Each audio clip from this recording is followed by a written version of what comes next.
Hi, welcome to another episode of FIRSTALK podcast by IDFC FIRST Bank. India's economy is at an inflection point, with structural shifts driving unprecedented growth opportunities, from rising domestic consumption to the digital revolution and the surge in financialization. What do these megatrends mean for investors, and how can they navigate market cycles and position themselves for long-term wealth generation? Our guest today is Swarup Mohanty, Vice Chairman and CEO of Mirae Asset India, one of the thought leaders who's played a pivotal role in shaping India's asset management industry.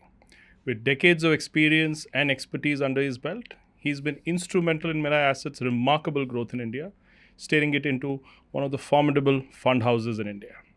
Swarup, welcome to FIRSTALK. No, thank you so much for having me on the show.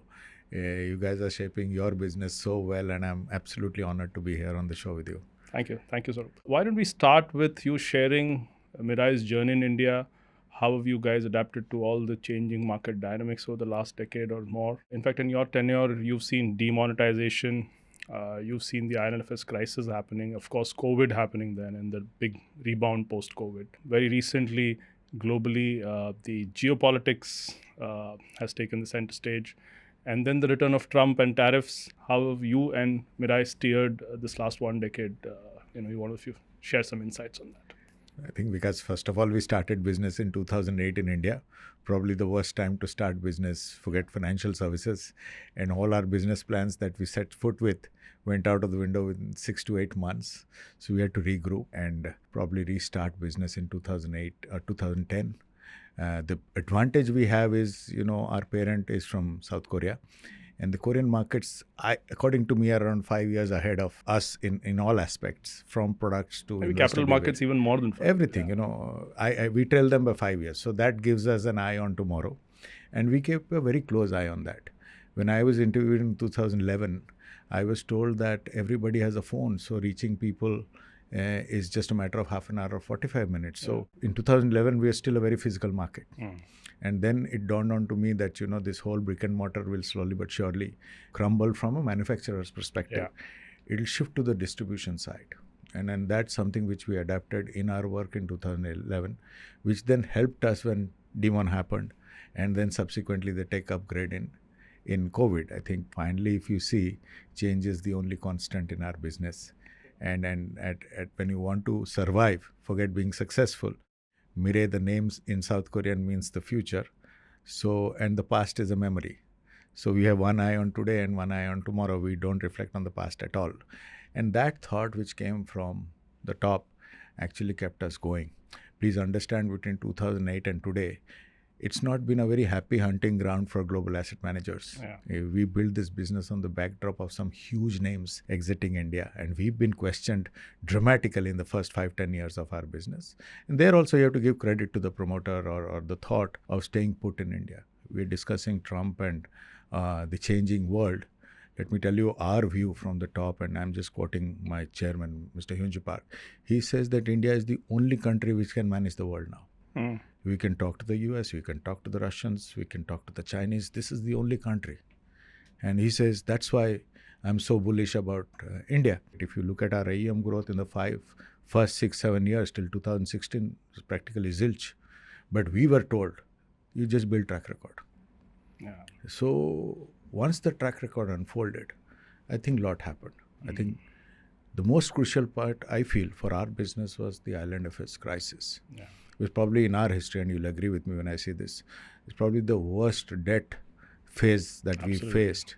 And I sit in front of you in 16 years of track record without a single credit issue in any of our portfolios.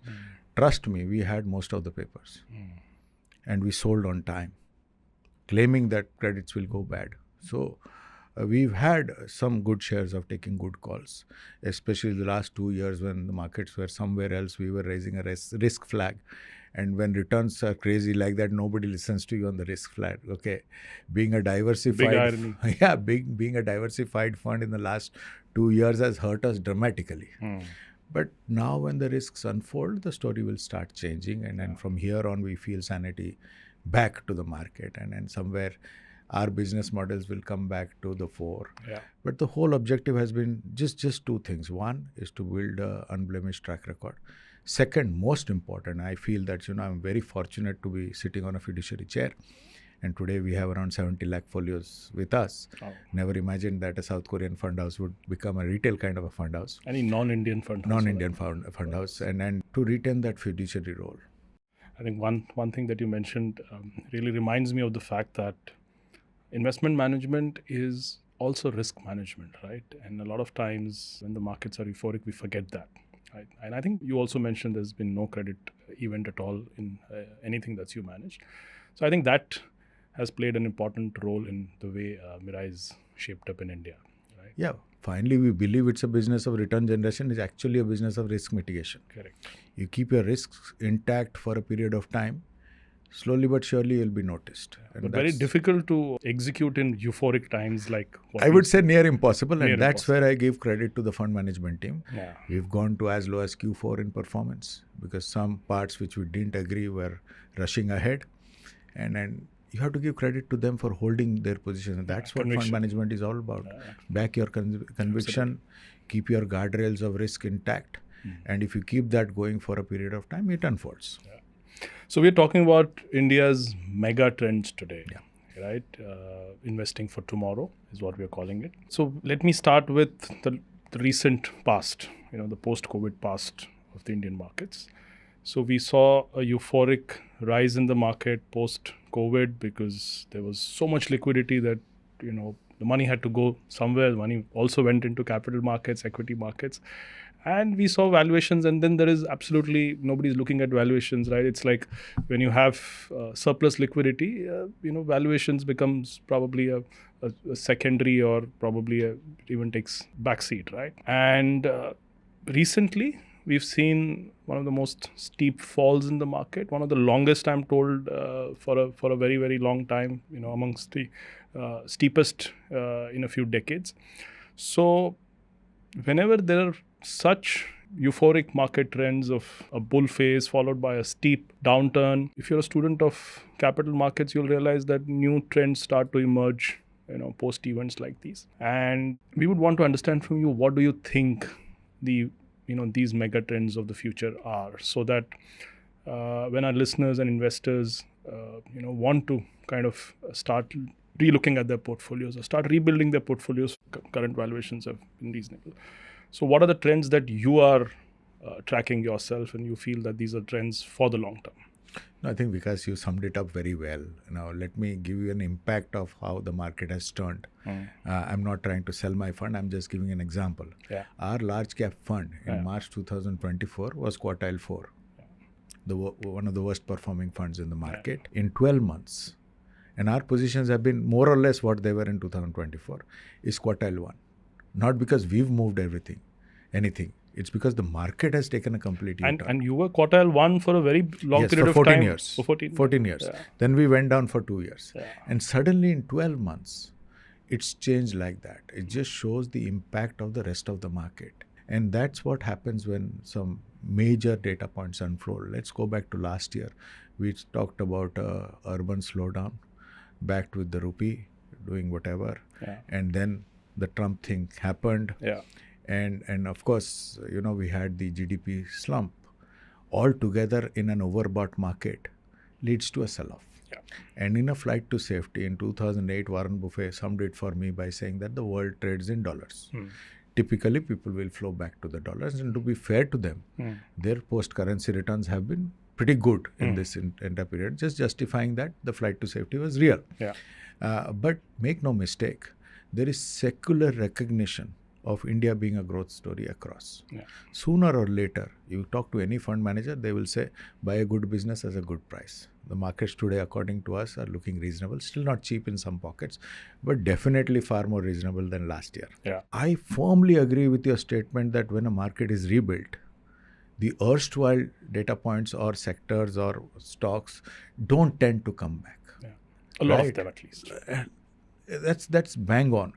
And then we feel at this moment, and this is something which we said last year, you can Google me in Jan also, that in this adversity, it's always better to come back to the core pillars of the economy. Correct. And the core pillars of the economy are banking. We feel consumption is a perpetual story. Yeah. Healthcare always remains my favorite. It's a story which is beginning to unfold in India.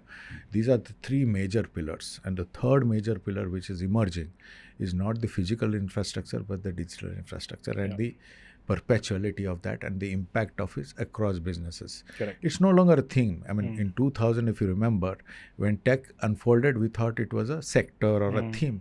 Now there's no business without It's a horizontal actually. Yes, it's actually a diversified portfolio. Yeah. When we launched the consumption 14 years ago, it was FMCG. Yeah. When we launched healthcare 5 years ago, it was pharma.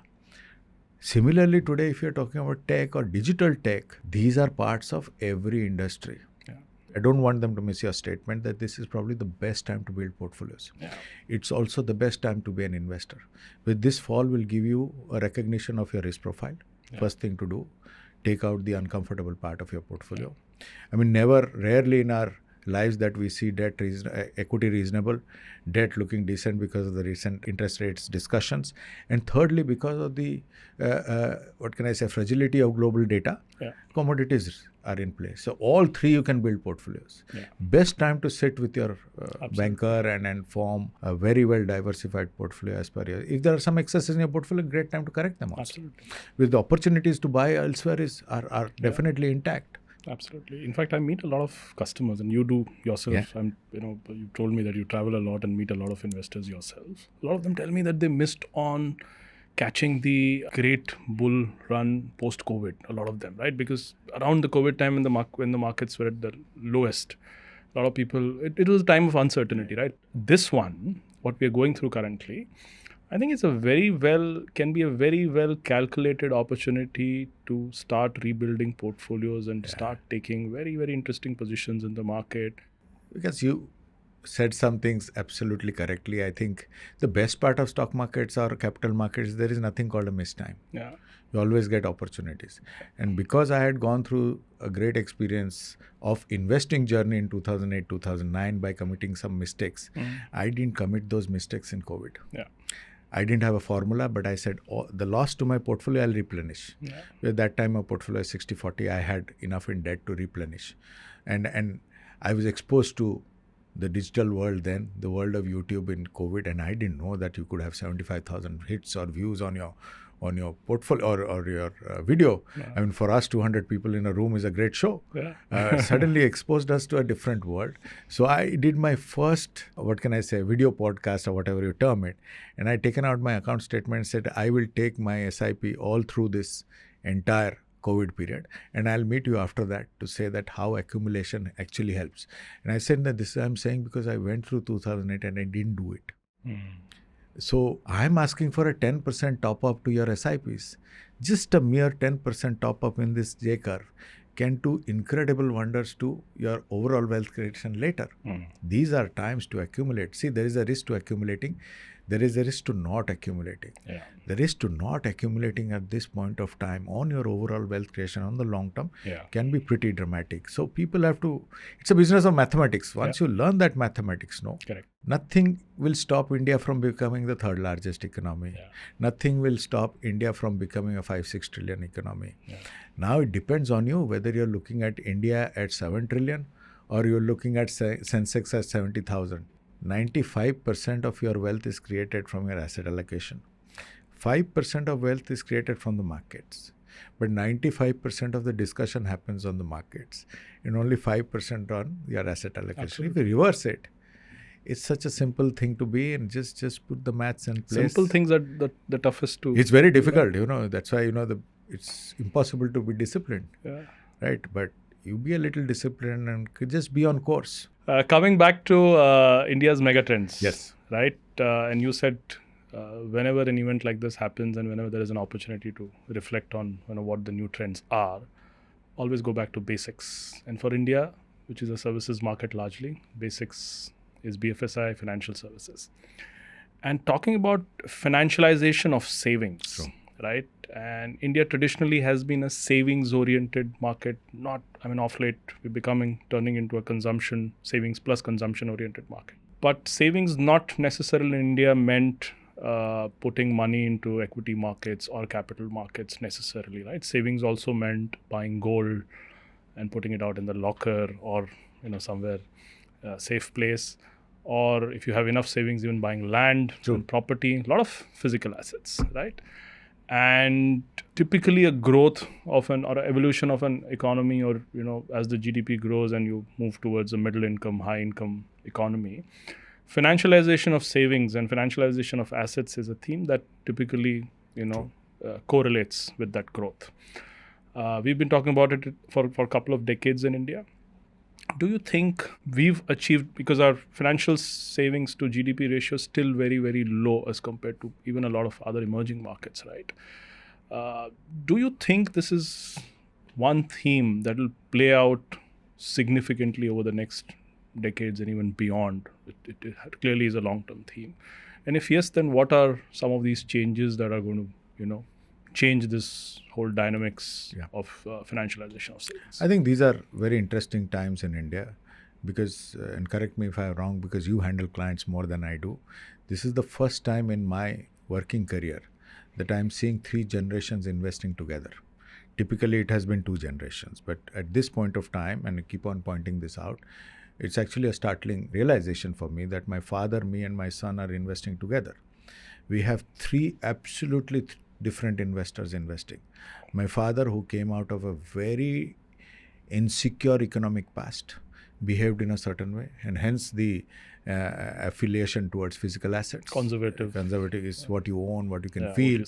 I have nothing against land, but I have a lot against buying a flat because you can do the maths yourself, and the maths is out in the open. I was in that cusp which got the opportunity of understanding financial assets, but still had that insecurity in the first half of my life, right? So I was on both sides. But when you come to my son, he or she will not own any physical assets, my opinion. My son does not aspire to buy a car, forget house. Okay, that's their thought, and that's how. And if you look at the investing demography, slowly but surely their numbers will outweigh both of us. If you see one simple data points, before COVID, our industry, the mutual fund industry, had 2.3 crore folios. That is almost 20-25 years of hard work in talking about financial assets, talking about some returns which are not fixed in nature. It took us over 20 years. Post-COVID, we started adding another 2 crores. We are on 4.5 crores. Last year, the year 2025, this 25? 25. Yeah. I think is a turning point because last year we added 1 crore folios. So the story is beginning to happen. If you see, and this is my favorite example, the Gold Council now gives ads of gold ETFs, right? They also realize that the financialization of assets are happening. And if you see the rise of gold ETFs over the last 4 or 5 years, and then if you take a separate chapter on gold is a very interesting story in India, which is a perpetual SIP. Dhanteras and the Akshaya Tritiya is just happening. 100%. The costliest day of gold, people line up to buy. So it's just because generation wealth has come from. But that is beginning to change. Basic advice that, the gold in your locker should be in a digital gold. You want to buy gold, you sell it and buy tomorrow. Choice is yours. But that lying in a locker means nothing is appealing to, at least the young will not buy. I'm very sure of that. But we are at that cusp. And I agree that financialization of assets is probably a huge pillar building in India. I mean, for us, and this is where I reflect back on Seoul, or Korea, it's 96% financial assets penetrated country. But India is a very different country. It's very wrong to compare. But I think if we did this discussion 5 years later, if this penetration from 5-6% can go to 10-12%, lot would be set to change, and that would set the wheel. But I think this digitization has helped. The ease to buying post-COVID is a big impact. And the risk-taking ability of the new generation, because of them being knowledge-wise superior and economically superior than my generation, will actually lead to very different behavior. And that's where the pressure shifts on us. I read somewhere that the digital economy of India itself will be a 1 trillion economy by 2030 or even earlier. Maybe earlier. maybe earlier, right? The 5G rollout is yet to kind of really pan out still, and we hear, Starlink coming to India, Big announcement. SpaceX, Yeah. tying up with all the leading telecom providers in India. That itself is going to, change that space dramatically, is what we understand. So, when you say digital is now a horizontal, what are the key themes that you're picking up in digital, which you feel that if investor has to translate that into investing opportunities or portfolio opportunities, what are some of the themes that you really are backing very strongly? I think when you look at the digital, it's a given now. Yeah. What will emerge from here is the thinking digital part, which is the AI part of the whole thing.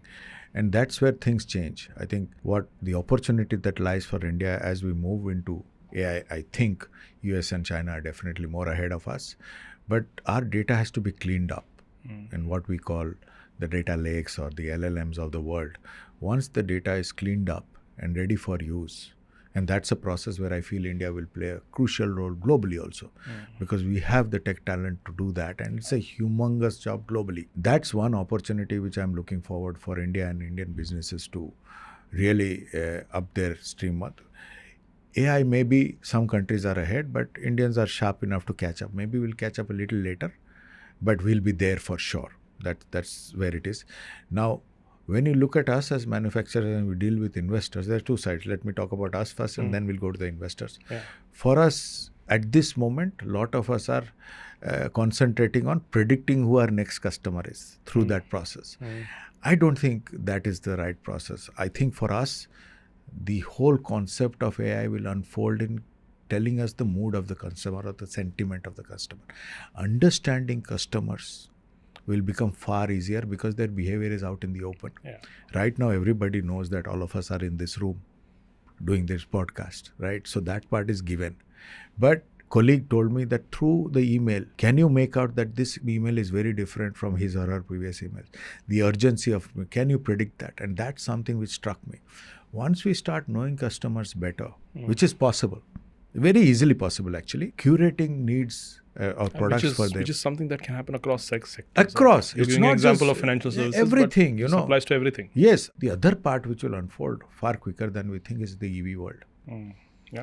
Right now we think we are doing it for the climate. We're doing for a lot of other factors. But today, if you see the global EV manufacturers, which essentially most of them started as battery companies, today are taking on the luxury cars of the world. Yeah. It's just a matter of time that it will change. And these are two big, AI and EV are two parts which we really bank on. We've made one index on it already and trying to figure out if we can launch the first AI-backed active fund in the market. We're working very hard on that because rule-based investing you can't take away, and what the back-end AI can do is far superior to what a single individual can analyze. So we're banking on those two terms from a digital perspective. I think non-digital, I think we should have referred to this a little earlier. I think India did the best thing by moving out of service sector and start the manufacturing. Early days. But if you ask us for the next decade or next 5 years megatrend, it's I think AI, EV and manufacturing. So before you move on to manufacturing, since you touched upon manufacturing, I love asking this to all asset managers that I meet. Do you really think AI will start managing your funds sooner than later? AI will help us manage funds. See, I think life changed post Google, but people do not understand or don't realize subconsciously it's now a fetch world. You don't have to analyze. First thing that will impact us is upgrade the analyst's potential to fetch anything in the world. Yeah. Once the data lake is formed, it's all at a fetch. So the amount of time you would go to analyze a balance sheet to answer your question, you can ask that question, the answer will come. So the analyst who would spend 6 hours in answering that question will get it on an answer and be able to do another 6 things in the next 6 hours. So you're saying that efficiency. Efficiency of the fund management goes dramatically improves. Now one should not confuse between algo and AI. Now algo is mathematical tool provided and it has its power because it is aiding the discipline. It'll stick to that mathematical formula, right? But AI sits above algo. When it starts learning that whole phase, incorporates everything that happens around it, gives it back to the algo, and it starts developing as per the changing world. So yes, there is space for algo, but I don't think AI will take the fund management space, but it will create a separate vertical for So I fund think management. decision making will still continue to be See, it's up to the investor. The investor will get a new choice. It's up to the investor, and every investor has their own choice, and rightfully investors should get more choices. Is that if they want subjectivity, they can hire their fund manager. If they want subjectivity run by a machine, they can hire that. If they don't want subjectivity, just a normal index to run it, that can be done. Or you want a mixture of things through an algo, that can also be done. Factors are there. You have riskier products there. So choice for an investor should always be abundant to choose. I am not a factor of, or that part which says, no, it should be a simple game. In every aspect of your life, for an Indian, it's a basic saying ki aur dikhao.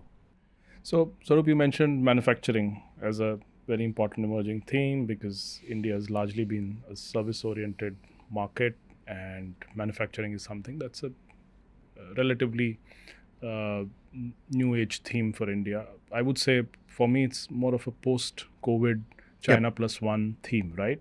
And China plus one was coined globally post-COVID, to kind of de-risk the world from the dependence on China, which we all realized that, everything in our day-to-day life we were using was, had a China association. And India obviously, took that opportunity very seriously.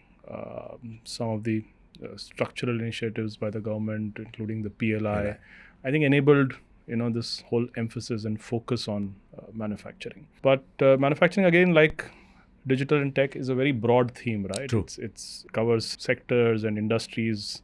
So when we say manufacturing, we cannot really be looking at everything, right? Are there specific ideas and themes which you think India really has disproportionate advantage, globally, and should really focus and incentivize those sectors and segments for us to kind of really make the most of?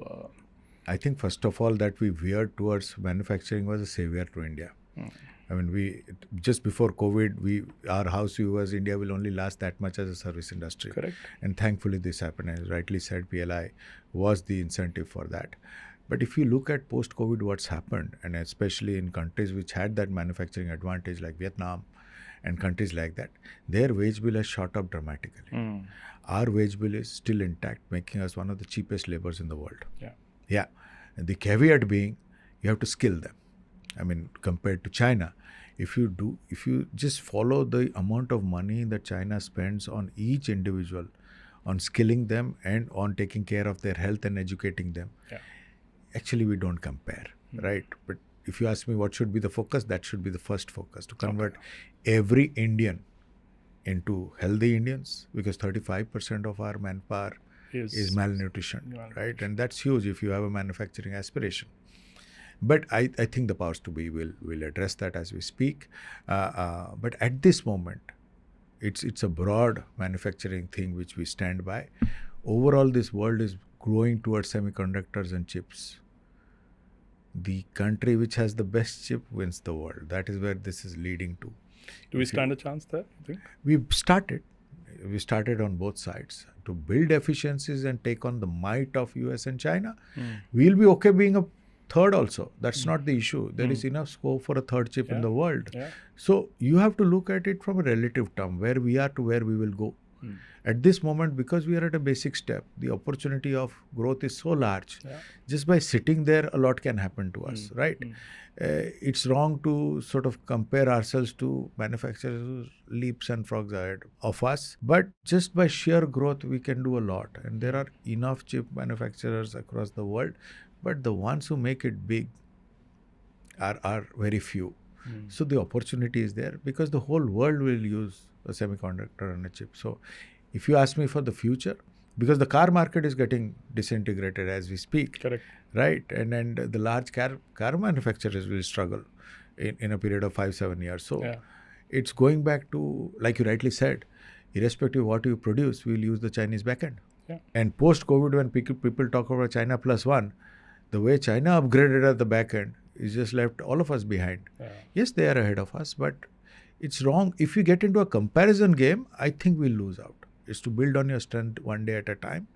And in that, if these two industries were to come out, and I think we do have a huge advantage on pharma.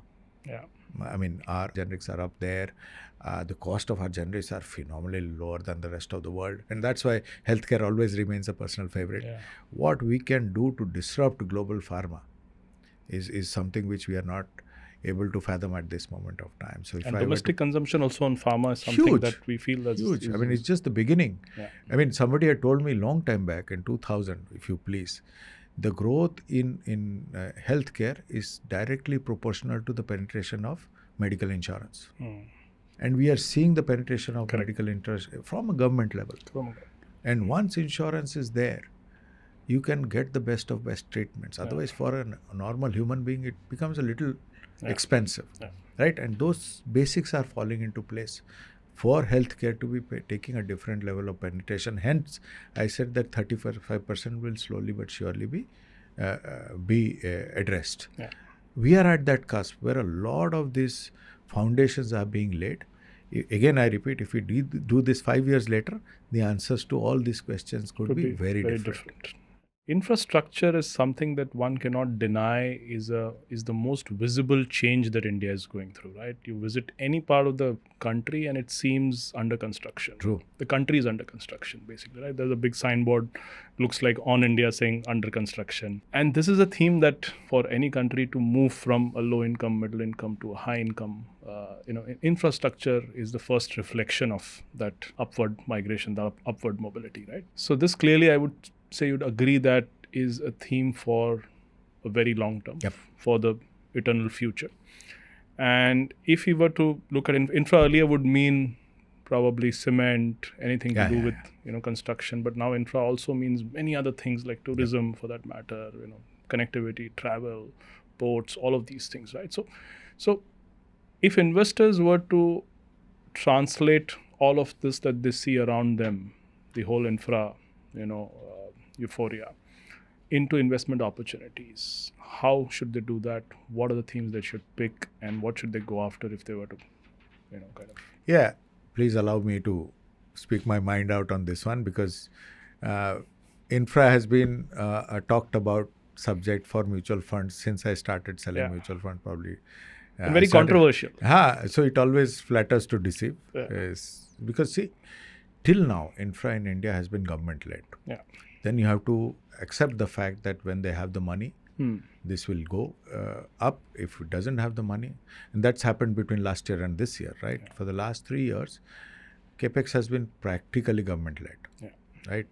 The moment it starts shifting to private capex on these sides was one when I would warm up to opportunities everywhere. But I would, from a portfolio construction perspective, look for opportunities when they are more private-led than government-led, because a government has a set of money and they have different,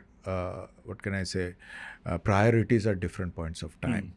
We've seen a secular infra-led investments for the last 5-10 years, and I dare say it will still be 5-10 years later. I mean, this is a constant now.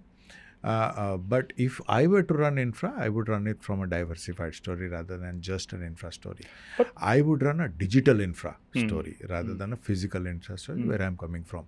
The digital infra story is endless, and that if I were to create a portfolio, which we have, I would more look at that side than this side, because it still has some way to go when it comes to gaining from that from a stock market perspective on the long term, is my personal opinion. So hence, I personally play infra through a diversified fund. No, I agree. I agree to what you're saying, and that is one risk one needs to keep an eye out on. But let me just flip it a little and ask you, because see, when we say infra, like I said earlier, infra would mean some of the things that are that largely depend on government capex and government initiatives and government intent to really push infra, right? Some of these initiatives, which are obviously government-led and government intent and push-led, will also result in a lot of private sector opportunities emerging because of those Today information. airports are maintained privately. Correct. Airports are Look at- maintained. I mean, Ports are getting Yeah, today largely if getting you see, I privatized. mean, I look at some names. If I look at the Hyderabad airport, Yeah. the Hyderabad airport will look more like a mall than if you look at the management of the airport, it's more about how you incentivize that footfall into buying something rather than taking the aircraft, right? That's how the airport business changes. Yeah. Right. That's how Dubai and Singapore airports have been forever. I mean, you go to that airport 1 hour earlier just to, things to do in the airport. But Indian airports are getting there. Yeah. I think it's just a matter of time. I think the Bangalore airport is probably the prettiest in the world, according to me. Hyderabad is shaping up quite well. Delhi, of course, stands out. The new Mumbai airport looks pretty good. So all that is beginning to happen. But till it does not shift to the private side is something which I'll be watchful for. Somebody who digs in now will have to hold on for a long period of time. The opportunity is there. But being disciplined on that, coming back to our earlier phases, is the question. But there will be some very interesting businesses which I'm sure fund managers will identify and will hold. I mean, the opportunity is there. I think especially the tourism infrastructure is something. The way hotels have shaped up in the last... And there's a new term, spiritual tourism, being coined in India, right? In fact, we have a stake in one of those apps and it's just, that's the future. I mean, from our venture capital side, we've invested in that part and we're seeing the business, that part beginning to unfold. Yes. So, very difficult question. I don't know how to answer that, so I'm putting it to you. How does one strike a good balance? I wouldn't say perfect balance because nothing perfect. Good balance between long-term, opportunities and short-term trends.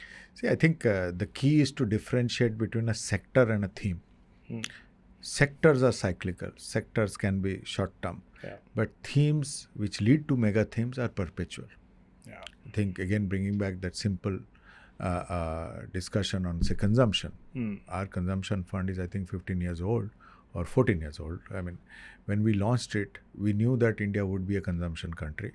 At this moment, it's just FMCG, but it will start broadening. If you stuck to FMCG in your offer document, then it becomes a sector fund. Then it becomes cyclical. Let's look at last 1 or 2 years. People thought defense was a theme. Defense is a sector. Right? And there is that much a sector can do. First is to have that clarity between a sector and a theme. In a theme, you can sit. Like I'm saying, manufacturing today, you can sit for 15 years. It will only broaden. When you look at healthcare, what started at pharma today is a hospital, insurance, it can diagnostic, your normal, those pharmacies coming public, it will only grow. Forget all that, just fitness. I don't think you will be caught building your health in that white shoe which you used to wear when we were kids, or the black cycle that you were riding in. That is not fitness. Fitness means that happening cycle with some clothes, with a different kind of a shoe, and definitely something in your ears. So it just encompasses a far bigger platform, and that's how you differentiate. Having said that, some of these themes will take time to unfold, and you have to have that patience. That's where, when we look at portfolio composition, it's very important to have a core and a satellite. All of us promote that. I think this part forms the satellite part of the portfolio. Now, your risk profile should define how much core, how much satellite, bringing back the need for advice. It's not an easy job to find that. And I think you discover that with your journey in investments. I mean, sometimes you think in buoyant market, this is your risk profile, and suddenly you're 20% down. Suddenly you realize there's some parts you are uncomfortable with. So hence, finding the right balance is over a period of time, and that over a period of time will define how truthful you are to yourself on what you are comfortable with, what you are uncomfortable with. The more truthful you are, the better your portfolio becomes, and the closer the portfolio is to your risk profile, the better the investment journey. That's how simple it is. But finding that takes some time. Nobody is born with this talent that this is my right mix. Our life stages also change.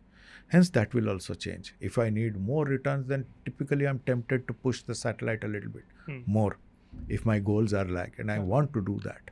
Now, suddenly, some things of that might not materialize. Some of our goals will not be realized. But one has to be a little practical. But to answer your question, I agree that it's a tough one. But you realize it over a period of time. When I started investing at the age of 20, 25, I thought I was this know-all guy predicting everything. Today, I'm a mathematically divided portfolio with changes in risk profile happening with every event. I think this event has taught me something. 2008 taught me something. COVID taught me something. As an investor, such events make you better investors. So you're saying that there's no one blueprint for this, but it's a phase of discovery, and each individual will go through that phase of discovery. Because the term is personal finance. It is personal. Absolutely. What is personal to me is not personal to you. Correct. What will appeal to you will not appeal to me. So let me ask you on those lines, what is it that one advice Swarup Mohanty will give, let's say, to a young investor who's, and this is a great time to start investing journey, right? Who was to start an investing journey today, a wealth creation, a wealth generation journey today. What is that one piece of advice you were to give? No, I'll just make a very philosophical statement and think about it. It's a very philosophical question, so it has to be a very philosophical answer. Because I learned it just last week that the disparity of wealth is growing across the world. Yeah. And the only way to isolate yourself from the disparity of wealth is by creating a pension plan yourself. The need for investing is your need number one. Because I can ask anybody what is more important, health or wealth. They will tell me health, but in the mind is wealth. That's the truth. Yeah. So the sooner you start your journey towards creating your retirement kitty, the better it is. Because time is large with you. Time is not large with me. Don't make the mistake I made. I can give you justification why those mistakes. They were mistakes for me not starting early. If I would have just put aside 500 rupees then at the age of 25, 26, today I would be sitting financially free. My life goals have increased, hence I am not financially free. And because I didn't start early, the amount I have to invest today is phenomenally high. It's taking a big part of my cash flow because I want to retire secure and I'm a paranoid retirement guy. It is dawning on to me that I will live hopefully beyond 85. And then it's about 30 years without active income, right? And I want to lead the life or probably a better life to the ones that I'm leading now because I lead a tough life, right? But I'm saving up for that. That's the advantage the young have. You are in a country which is going to double its economy in the next 8-10 years. It's probably the best time to own this country. The best way to get this double of economy into your lives is through the capital. One of the best ways. There is enough knowledge out there to Google. In our days, we used to cycle God knows how many kilometers to reach a library, right? It's there everywhere. So just Google up your life, form your own life goals, meet a good advisor, and start the investment journey. Yeah, that's a very wise piece of advice, Swarup. Thank you so much for that. Bring the last part into rapid fire. Okay. So simple one-line answers to very, very simple questions. Probably may not require very elaborate answers also, but very quick ones, right? Whatever comes to your mind. Okay. So don't give us very, there's no need for deep answers. It's the light ones. Yeah. Equity markets have taken a sharp turn now, correction. So, valuations are looking all right. So if you were to just put 100 rupees today or allocate some money, what would be a good asset allocation for you? See, the unlearning, for you, I'm just saying, take the your unlearning example. last few years was multi-asset. I mean, I have stood up on enough stages saying equity is the only asset class. Gold is outperforming equity. So I'm questioning my allocation to gold. So I'm rejigging my portfolio there. Of course, I'm buying equity at this point of time. I'm continuously also buying gold there. Okay, great. Best investment you've ever made in your life? One is my emerging blue chip. I keep on saying that. I wish I had invested more. I was lucky to invest at that point of time. I think when did you start? 2011 I joined Mirae. I said 2012 I joined. It's up 13-14 times. Wow. So now, the worst investment you ever made in? Oh, direct stocks. I've done enough. Really? I've lost all my capital. Don't even get me started on that one. Right. And now my portfolio is only mutual funds. Because I thought I knew the markets, but I'm not a fund manager. So I leave it to the fund manager. It was very tough going through that period. I mean, we being in the market, thinking that we know, it really dawns on you very hard that you don't know anything. So then you don't even attempt. So all of these Robinhood investors who emerged after COVID eventually will move to I learned the hard way, no? Mutual funds. Everybody will learn and find their way. Apart from investing in finance, what is your other passion in life? I'm a big audio guy. Really? If I weren't selling mutual funds, I think I would sell high-end audio. That's my real passion. So someday we can have a long discussion on that. But I'm also an analog music listener, so I'm a third generation vinyl listener. Wow. So all the music I listen to. What do you listen? What? Oh, you listen to invariably music which is your best time of the world of your life, which is more carefree. So invariably people go back to their school and college life. Kishore And Kumar. I was very fortunate to then grow up with R.D. Burman, Kishore Kumar, Gulzar, Asa Bhosle, from Bruce Springsteen to Sting, Jagjit Singh, Pankaj Udas. So across, I listen to all kinds of music. So there is no genre. One personality from the investing world you admire the most, and why? So I think not because I work, but I am a big fan because I've known him for 14 years now personally, is my chairman, Mr. Hyunja Park. He started from a small town. Yeah, I've heard his story. Yeah. And 27 years ago was a salaried individual. Today is a global investor. In such a short span of time. In just 27 years. Yeah. I mean, I was just addressing the global team. Yeah. And I was telling them, you've come from large organization. Please understand we are 27 years. So, and the way he simplifies everything and just tells me to concentrate on my health is unbelievable. So, huge admirer of him. Yeah. Apart from that, I've followed others also. But to build a global conglomerate in just 2.5 decades is phenomenal. I mean, to stand firm in India when everything was going down. And he told me very plainly, people talk long term, I am long term. And he means it. It's just a simple statement. It's difficult to do that. I've read about it. Okay, so you mentioned you read. So which is your favorite book that you've read all time? It's very difficult interesting. I know, a difficult question because you would have read so many books. Because you start reading Warren Buffett, then you read Bogle, right? I think what I read in Bogle just blew me out. And recently there's a common book of mistakes. I'm not getting the name right. You can just Google it. It's a red book.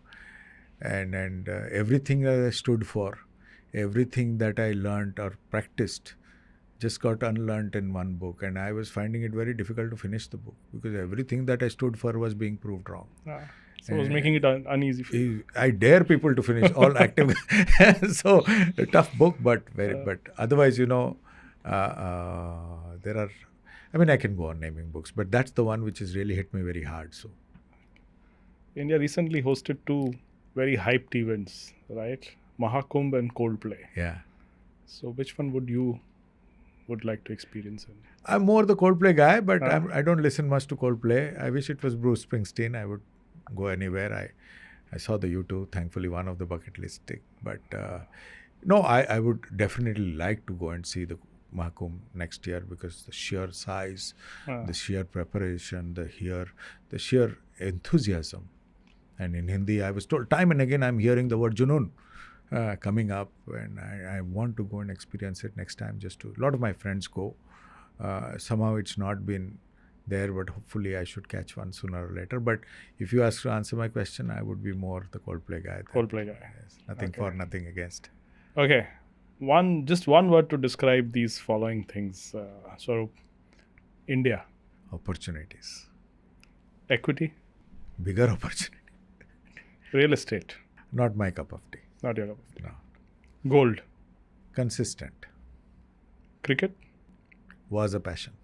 No longer? Too much of it around. Too much of it. You're a test cricket guy.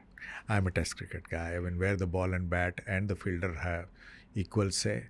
50-over match has the bowler in the play. I used to play a bit. I was an off spinner, so I'm more favored to it. This power game, whether it's tennis or cricket, don't. Did you enjoy the recent Australia test series? Yeah, I think there was a lot of thinking to do there, and characters come out. And then you have people pulling a match out of nowhere. That's when I get goosebumps. I just thought of it. Somewhere I feel test cricket is just getting revived. Again. The way it is being played. People, it should be an equal fight between you've brought down your the stadium has become smaller, the bats have become different, you've completely skewed the game towards the bat. People should go to see wickets also. Why only sixes? Bollywood. Is a passion. Passion? I'm a starstruck person. Really? Yes, okay. big. Okay. Mirae. Mirae is my life. Donald Trump. Interesting, because a politician who's doing what he said he'll do. Nothing So, wrong with it. walks the talk. Walks the talk, yes. Great. Phenomenal. So I'd love to keep talking, Swarup, but that's about it for this conversation. But hope to have many more conversations with you off the camera Yeah. very soon. No, we have a few of them, and all of them have been learning. So thank you so much Thank you so much for being so kind. Really, thank you, IDFC First, for really doing this with me. It will remain special. Thank you, Swarup. So that was Swarup Mohanty sharing his thoughts on India's megatrends. Hope you enjoyed listening to the conversation as much as I enjoyed talking to him. Join us again next time on First Talk, your very own podcast by IDFC First Private. Until then, this is Vikas Sharma, your host, signing off. Thank you.